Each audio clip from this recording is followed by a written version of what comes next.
জুলাই অভ্যুত্থানের সময় মানবতাবিরোধী অপরাধের মামলায় অভিযুক্ত সেনা কর্মকর্তাদের নির্মোহ বিচার চায় বিএনপি।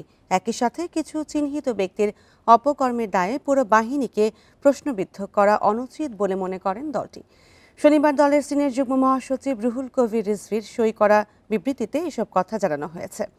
আওয়ামী লীগ আমলের গুমের ঘটনায় সামরিক বাহিনীর কর্মকর্তাদের বিরুদ্ধে আন্তর্জাতিক অপরাধ ট্রাইব্যুনালের গ্রেপ্তারি পরোয়ানা প্রসঙ্গে এ বিবৃতি দিয়েছে দলটি। এতে বলা হয়, গণতন্ত্র, মানবাধিকার ও সেনাবাহিনীর পেশাদারিত্ব রক্ষায় অপরাধীদের সুষ্ঠু বিচার জরুরি। ফ্যাসিবাদী শাসনে মানবতাবিরোধী লঙ্ঘনের ঘটনায় প্রতিষ্ঠান নয়, বরং ব্যক্তির অপরাধী বিচার্য। অভিযুক্তদের বিচার হোক তা সেনাবাহিনীর সদস্যরাও চান বলে বিএনপির বিবৃতিতে দাবি করা হয়।